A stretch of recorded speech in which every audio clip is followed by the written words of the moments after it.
വിഷ്ണു ശാലിനിയുടെ ഇന്നത്തെ എപ്പിസോഡിൽ ശാലിനിയെ കണ്ട് ശ്യാമയോട് ആകെ ദേഷ്യപ്പെടുകയാണ് മനു. ഓരോ മാരണങ്ങൾ ഇങ്ങോട്ട് കയറി വന്നോളും, ഇവളെ കൊണ്ടുള്ള കച്ചവടം വേണ്ടാന്ന് ഞാൻ ഒരുപാട് തവണ പറഞ്ഞതാണ്, നിന്റെ ചേച്ചിയെ കൂട്ടിക്കൊണ്ടു പോകുമെന്ന് പറയുകയാണ്. അന്നേരം ഇവളെ കൂട്ടിക്കൊണ്ടു പോകാൻ തന്നെയാണ് ഞാൻ വന്നിരിക്കുന്നത്, പക്ഷേ അതിനു മുമ്പ് ഒരു കലാപരിപാടി കൂടിയുണ്ട്. ഞാൻ ഇവളെ ഇവിടെ നിന്ന് കൂട്ടിക്കൊണ്ടു പോകുന്ന സമയം മാത്രമേ നിങ്ങൾക്ക് രക്ഷപ്പെടാനായിട്ട് കിട്ടുകയുള്ളൂ എന്ന് പറയുകയാണ്. അന്നേരം മനസ്സിലായില്ല എന്ന് മനു പറയുമ്പോൾ, നിങ്ങളുടെ ഈ രഹസ്യ വിഹാര കേന്ദ്രത്തിന് ചുറ്റും ഞാൻ പെട്രോൾ ഒഴിച്ചിട്ടുണ്ട്, നിങ്ങളുടെ കൂട്ടുകാർ ആരെങ്കിലും ഒരു കഞ്ചാവ് വീടി കത്തിക്കാനായിട്ട് ഒരു തീപ്പെട്ടി ഉരച്ചാൽ മതി, ഇവിടെ മൊത്തം നിന്ന് കത്തും എന്ന് പറയുകയാണ്. അന്നേരം കൂട്ടുകാരൻ, മനുവിൻ്റെ വേറൊരു കൂട്ടുകാരൻ പറയുന്നുണ്ട്, ശരിയാണ്, അതേ പെട്രോൾ മണക്കുന്നുണ്ടെന്ന്. അന്നേരം എവിടെയൊക്കെ പെട്രോൾ ഒഴിച്ചിട്ടുണ്ടെന്ന് എനിക്കും ദൈവത്തിനും മാത്രമേ അറിയുകയുള്ളൂ. കൂടെ ഇതെല്ലാം കൂടി കത്തുമ്പോൾ ഇവിടെ നിങ്ങൾ ഒളിപ്പിച്ചു വെച്ചിരിക്കുന്ന സ്ഫോടക വസ്തുക്കളും മയക്കുമരുന്നും എല്ലാം അങ്ങ് കത്തും. പോലീസോ എക്സൈസോ നർക്കോട്ടിക്സോ ആരും കണ്ടുപിടിക്കാത്ത നിങ്ങളുടെ രഹസ്യ സങ്കേതമല്ലേ ഇത്, സംഭവം കൊള്ളാമെന്നൊക്കെ പറയുകയാണ്. അന്നേരം നിങ്ങൾക്കിതൊക്കെ എങ്ങനെ മനസ്സിലായി എന്ന് മനു ചോദിക്കുന്നുണ്ട്. അന്നേരം ഒരു ഊഹം മാത്രം, ഇതുവരെ എനിക്ക് ഊഹം മാത്രമേ ഉണ്ടായിരുന്നുള്ളൂ, പക്ഷേ ഇതിപ്പോൾ സത്യമായി എന്ന മനുവിൻ്റെ പരുങ്ങൽ കണ്ടിട്ട് ശാലിനി പറയുന്നുണ്ട്. തുടർന്ന് ശ്യാമയോട് വീണ്ടും മനു പറയുകയാണ്, നിന്റെ ചേച്ചിയെ വിളിച്ചുകൊണ്ട് പോയി കത്തിക്കടിയെന്ന്. അന്നേരം ശ്യാമ അങ്ങ് ധൈര്യത്തോടെ നിൽക്കുകയാണ്. ശ്യാമ പറയുന്നുണ്ട്, ഒരു ചുക്കും നടക്കാൻ പോകുന്നില്ല മനു, ഞാൻ ഇവരുടെ കൂടെ പോകാനും പോകുന്നില്ല, ഇവിടെ ഒന്നും സംഭവിക്കാനും പോകുന്നില്ല എന്ന്. തുടർന്ന് അത് തന്നെയാണോ നിന്റെ തീരുമാനമെന്ന് ശാലിനി ചോദിക്കുമ്പോൾ അതെ, ഞാൻ നിങ്ങളുടെ കൂടെ വരില്ല എന്ന് പറയുകയാണ്. അന്നേരം ഞാനിവിടെ നിന്ന് പോകുമ്പോൾ ഒരു തീപ്പെട്ടിക്കുള്ളിൽ ഒരു ചിറ്റിട്ടേ പോവുകയുള്ളൂ, ഞാൻ 3 വരെ എണ്ണം, അതിനുള്ളിൽ നിനക്ക് എൻ്റെ കൂടെ വരുന്നെങ്കിൽ വരാം. ഇനിയിപ്പോൾ ഇതെല്ലാം കൂടി കത്തുന്ന കൂട്ടത്തിൽ എൻ്റെ അനിയത്തി കൂടി ഉണ്ടെങ്കിൽ എനിക്ക് അതൊരു പ്രശ്നമല്ല. ഒരു കുറ്റവും ചെയ്യാത്ത ഒരു പാവം അമ്മയുടെ വയറ്റിലേക്ക് കത്രിക കുത്തി ഇറക്കിയ, ആ മയക്കുമരുന്നിന് അടിമയായിട്ട് കത്രിക കുത്തി ഇറക്കി ഇങ്ങനെ ഒരു അനിയത്തി എനിക്ക് വേണ്ട എന്ന് പറയുകയാണ്. തുടർന്ന് ശാലിനി എണ്ണാൻ തുടങ്ങുകയാണ്. 3, 2, 1 എന്നും പറഞ്ഞ് 3 തുടങ്ങുകയാണ്. അങ്ങനെ അപ്പോഴ് മനുവിൻ്റെ ആ കൂട്ടുകാരൻ പറയുന്നുണ്ട്, ഇത് കുഴപ്പമാണ് മനു, ഈ പെണ്ണ് പറഞ്ഞതുപോലെ ചെയ്യുമെന്ന്. എന്നിട്ട് ശ്യാമ അങ്ങ് ധൈര്യത്തോടെ നിൽക്കുകയാണ്, ഒരു ചുക്കും നടക്കില്ല, നമ്മുടെ സ്റ്റെപ്പ് സേഫ് ആയിരിക്കും, ഇവിടെ ഒന്നും സംഭവിക്കില്ല എന്ന്. അന്നേരം 2 ശാലിനി എണ്ണാൻ തുടങ്ങുമ്പോഴാണ് പോൾസൺ ബൈക്കിൽ വരുന്നത്. അന്നേരം പോൾസനെ കൂടി കാണുമ്പോൾ മനു അങ്ങ് ആകെ ടെൻഷൻ ആവുകയാണ്. ഇനി പോൾസൺ വഴക്ക് പറയും, ഇനി എന്താണ് സംഭവിക്കുക എന്നറിയാതെ. തുടർന്ന് എന്താടാ സീൻ, ഒരു ഊളപ്പെണ്ണ് കയ്യിൽ പെട്രോൾ ക്യാനുമായിട്ട് വന്നിട്ട് പേടിപ്പിച്ചാൽ തകരുന്നതാണ് ഈ പോൾസൻ്റെ സാമ്രാജ്യം എന്ന് പറഞ്ഞ് പോൾസൺ മനുവിനോട് ദേഷ്യപ്പെടുകയാണ്. മനുവിൻ്റെ ഷർട്ടിൻ്റെ കോളർ ഇങ്ങനെ കുത്തിപ്പിടിച്ചിട്ട്. അന്നേരം പെട്ടെന്ന് ശാലിനി പോൾസൻ്റെ അടുത്തേക്ക് വന്ന് കയ്യിലിരുന്ന ക്യാനിൽ നിന്നും പെട്രോൾ പോൾസൻ്റെ ദേഹത്തേക്ക് അങ്ങ് ഒഴിക്കുന്നുണ്ട്. എന്നിട്ട് പോൾസൻ്റെ സാമ്രാജ്യം അല്ല, പോൾസനാണിപ്പോൾ നിന്ന് കത്താൻ പോകുന്നത്. ഇനിയൊരു തലമുറ കൂടി മയക്കുമരുന്ന് ഉപയോഗിച്ച് തെരുവിൽ കിടന്ന് അലയാനായിട്ട് ഞാൻ സമ്മതിക്കില്ല. ഇപ്പോൾ എൻ്റെ ഒരു തീനാളത്തിൽ നീ നിന്ന് കത്തും എന്ന് പറഞ്ഞ് ലൈറ്റർ കത്തിച്ച് കാണിക്കുന്നുണ്ട് പോൾസൻ്റെ മുമ്പിലേക്ക് ശാലിനി. അന്നേരം കത്തിക്കരുത് എന്നൊക്കെ പോൾസൺ പറയുകയാണ്. അന്നേരം എങ്കിൽ പിന്നെ നീ എന്താണ് ചെയ്യാൻ പോകുന്നത്, കത്തിക്കട്ടെ എന്നും പറഞ്ഞ് ശാലിനി നിൽക്കുന്നുണ്ട്. തുടർന്ന് വേണ്ട എന്ന് പോൾസൺ പറയുകയാണ്. ഇതേ സമയം ശാലിനിയുടെ പുറകിൽ നിൽക്കുന്ന പോൾസൻ്റെ ആളുകളിൽ ഒരാൾ വടിവാൾ എടുക്കുന്നുണ്ട് ശാലിനിയെ ഇങ്ങനെ വെട്ടാനായിട്ട്. അതേസമയം ശ്യാമ ഇങ്ങനെ ചുറ്റും നോക്കുമ്പോൾ ശ്യാമയുടെ ബാഗ് അവിടെ കിടക്കുകയാണ്. ശ്യാമ പെട്ടെന്ന് ആ ബാഗ് വലിച്ചെടുത്ത് ശാലിനിയുടെ തലമണ്ടയ്ക്ക് നോക്കി അടിക്കുകയാണ്. അന്നേരം ഇങ്ങനെ ശാലിനി പോൾസൻ്റെ ദേഹത്തേക്ക് വീഴുകയാണ്. തുടർന്ന് അങ്ങോട്ട് മാറി നിൽക്കടിയെന്നും പറഞ്ഞ് പോൾസൺ ശാലിനിയെ പിടിച്ച് തള്ളുമ്പോൾ ആ ഒരു ബോധക്കേടിൽ ശാലിനി അങ്ങ് താഴെ വീഴുകയാണ്. ആ തലയ്ക്ക് അടി കൊണ്ടതിൽ ശാലിനിക്ക് ബോധം പോകുന്നുണ്ട്. തുടർന്ന് തറയിലേക്ക് വീഴുന്ന ശാലിനിയെ ചവിട്ടുകയൊക്കെ ചെയ്യുകയാണ് പോൾസൺ. എന്നിട്ട് പറയുന്നുണ്ട്, പോൾസൺ ഈ പണി ഒരിക്കലും നിർത്താൻ പോകുന്നില്ല, ഇനിയിപ്പോൾ അനിയത്തിയല്ല, ഏറ്റവും വലിയ ഡ്രഗ് അഡിക്റ്റ് ഇവളെ ചേച്ചിയായിരിക്കണം, ഇവളെ അങ്ങ് തൂക്കിയേക്കടാന്ന് മനുവിനോട് പറയുകയാണ്. ഈ സമയത്ത് ജീപ്പ് ഓടിച്ച് ഗോഡൗണിന് അകത്തേക്ക് കയറി വരികയാണ് വിഷ്ണു.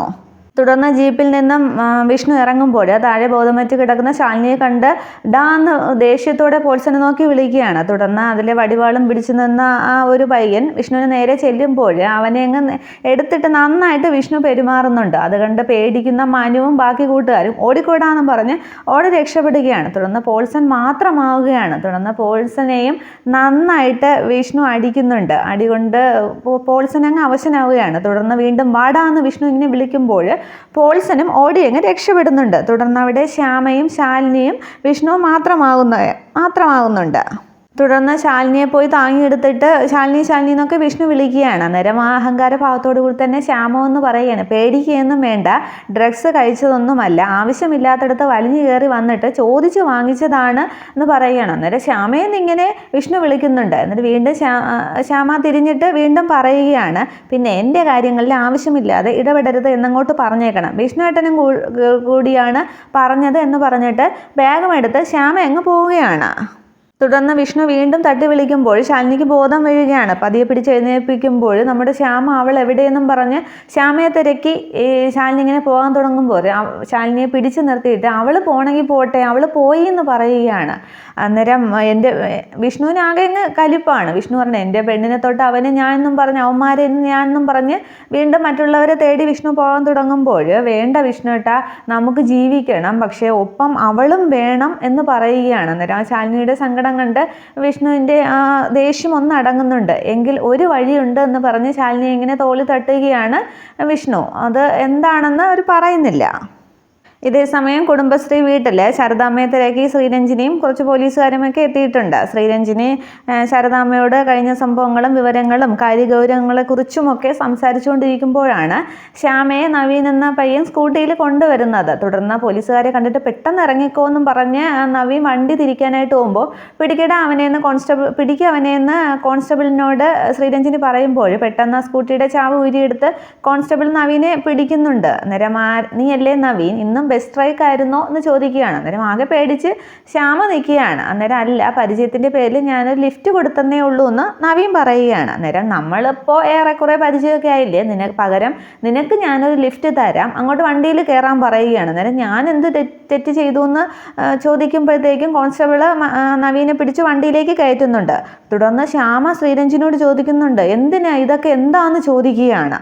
അന്നേരം ഇതിപ്പോൾ കണ്ടില്ലേ, എന്നിട്ട് ശാരദാമ്മയോട് ചോദിക്കുന്നുണ്ട്, ഞാൻ ഇവളെയും കൂടി അങ്ങ് തൂക്കട്ടെ എന്ന്. അന്നേരം ശാരദാമ്മ, കൊണ്ടുപോയിക്കോ, ഈ അവസ്ഥയിൽ ഇങ്ങനെ ഒരു മോളെ എനിക്ക് വേണ്ട, ഇവളെൻ്റെ മോളല്ല എന്ന് പറയുകയാണ്. അന്നേരം അമ്മയെന്നും പറഞ്ഞ് ശ്യാമ ഓടിച്ചെന്ന് ശാരദാമ്മയുടെ കൈ പിടിക്കുമ്പോൾ വല്ല മരുന്നിൻ്റെയും ലഹരിയിൽ പാവങ്ങളുടെ വയറ്റിലേക്ക് കത്രികയും കത്തിയും ഒക്കെ കുത്തി ഇറക്കുന്ന ഒരു മോള് ശാരദാമ്മയ്ക്കില്ല. ഒരു ഉറുമ്പിനെ പോലും ശാരദാമ്മ നോവിച്ചിട്ടില്ല.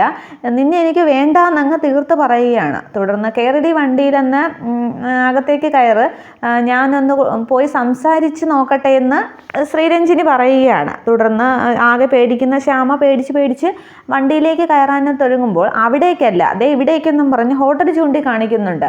ഇപ്പോൾ ഹോട്ടലിൽ ഫ്രീ ടൈം അല്ലേ, നമുക്ക് കുറച്ച് നേരം സംസാരിച്ചിരിക്കാം, ഇങ്ങോട്ട് വാന്നും പറഞ്ഞ് ശ്യാമയെ ബലമായിട്ട് പിടിച്ചുകൊണ്ട് ഹോട്ടലിനകത്തേക്ക് പോവുകയാണ് ശ്രീരഞ്ജിനി. അന്നേരം ശാരദാമ്മ നോക്കി നിൽക്കുകയാണ്, ഇതെന്തിനാണ് ശ്രീരഞ്ജിനി കൊണ്ടുപോകുന്നത് എന്നറിയാതെ.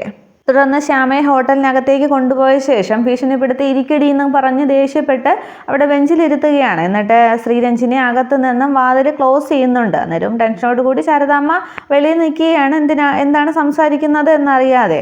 തുടർന്ന് ഇനി കുഞ്ഞിൻ്റെ അജണ്ട എന്താണെന്ന് പറയുന്ന ശ്രീരഞ്ജിനി ചോദിക്കുകയാണ്. അന്നേരം ഒന്ന് നോക്കുമ്പോൾ, ഈ സ്ഥലം ഏതാണെന്ന് നിനക്കറിയാമോ, ഇതെങ്ങനെ ഉണ്ടായി എന്നറിയാമോ, പാമ്പും പഴുതാരയും ഒക്കെ വാസസ്ഥലമായി കിടന്ന ഇത് ഓരോ കല്ലും മണ്ണും ഒക്കെ ചുമന്ന് ശാരദാമ്മയും ശാരിയും കൂടിയാണ് ഈ കണ്ടതൊക്കെ ആക്കിയെടുത്തത്, ഇന്നത്തെ ഹോട്ടലാക്കിയെടുത്തത് എന്നൊക്കെ പറഞ്ഞ് ശാരദാമ്മയുടെ കഷ്ടപ്പാടിനെ കുറിച്ചൊക്കെ സംസാരിക്കുകയാണ്. പക്ഷേ അതൊന്നും ഇഷ്ടമില്ലാത്ത രീതിയിൽ ശ്യാമ കേട്ടുകൊണ്ടിരിക്കുകയാണ്. അവസാനം ഇതൊക്കെ എന്നോട് എന്തിനാണ് പറയുന്നത് എന്ന് ശ്യാമ ചോദിക്കുകയാണ്. അന്നേരം പിന്നെ ശ്രീരഞ്ജിനി പറയുകയാണ്, നിന്നോട് ഇതൊക്കെ പറഞ്ഞിട്ട് എന്ത് ഉപയോഗം ഉണ്ടെന്നൊന്നും എനിക്കറിയില്ല, പക്ഷേ ഞാൻ എന്തിനാണ് ഇതൊക്കെ നിന്നോട് പറയുന്നത് എന്ന് നീ അറിയണം.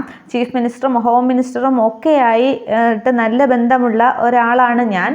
സർക്കാരിൽ നിന്ന് ശമ്പളം വാങ്ങുന്ന 10 പദവികളിൽ ഉള്ള അത്രയ്ക്ക് നക്ഷത്രമൊക്കെ എൻ്റെ തോളിലുണ്ട്, നീ അത് കണ്ടില്ലേ? അങ്ങനെയുള്ള ഞാൻ ഈ കൂനാച്ചിപ്പുരയിൽ വന്നിരുന്നിട്ട് നിനക്ക് സാരോപദേശം തരണമെങ്കിൽ ഒരൊറ്റ കാരണമേ ഉള്ളൂ, ശാരദാമ്മ ഒരു നാടിനെ മുഴുവൻ അന്നമൂട്ടുന്ന അമ്മയാണ്. അപ്പോൾ വലിയ വിദ്യാഭ്യാസവും വിവരമൊന്നുമില്ല, പക്ഷേ അവരുടെ കഷ്ടപ്പാടിന് പിന്നിലാണ് നിൻ്റെ ഈ വളർച്ച എന്നൊക്കെ പറയുമ്പോൾ ഒത്തിരി സങ്കടം ശ്യാമയ്ക്ക് തോന്നുന്നുണ്ട്. തുടർന്ന് ശ്യാമയെ കുറ്റപ്പെടുത്തിയും ഒക്കെ സംസാരിക്കുന്നുണ്ട്. നീ ആരാണെന്നാണ് നിന്റെ ഭാവം, നിനക്ക് ഈ നാട്ടിൽ ഒരു നിലയും വിലയുമില്ല, ശാരദമ്മയുടെ മകൾ എന്നല്ലേ അറിയപ്പെടുന്നത്. പിന്നെ ഞാൻ ഇവിടെ വന്നത് എന്തിനാണെന്ന് വെച്ചാൽ നീ നേരെ വാ നേരെ പോകുന്ന സ്വഭാവക്കാരിയല്ലേ. അപ്പോൾ ഞാൻ കാര്യം വ്യക്തമായിട്ട് പറയാം. ഇവിടെ ഒരു പെൺകുട്ടി മയക്കുമരുന്ന് കൈവശം വയ്ക്കുകയും അത് ഉപയോഗിക്കുകയും അതിൻ്റെ ലഹരിയിൽ ഒരു പാവം സ്ത്രീയെ കുത്തി കൊലപ്പെടുത്താനായിട്ട് ശ്രമിക്കുകയും ചെയ്തു. അങ്ങനെ ഒരു പരാതി എനിക്ക് കിട്ടിയിട്ടുണ്ട് എന്ന് പറയുകയാണ്. എന്നിട്ട് ശ്യാമ ഒന്ന് പേടിക്കുന്നുണ്ട്. തുടർന്ന് പരാതിക്കാരി ശാരദാമ്മ എന്നും കൂടി പറയുമ്പോൾ ശ്യാമ ആകെ അങ്ങ് അന്തം വിട്ട് നിൽക്കുകയാണ്. അന്നേരവും കണ്ണീരോടുകൂടി പുറത്ത് ആകെ കരഞ്ഞ് തളർന്നു നിൽക്കുകയാണ് ശാരദാമ്മ. ഇത്രയുമാണ് നാളത്തെ പുതിയ എപ്പിസോഡ്. Thank you.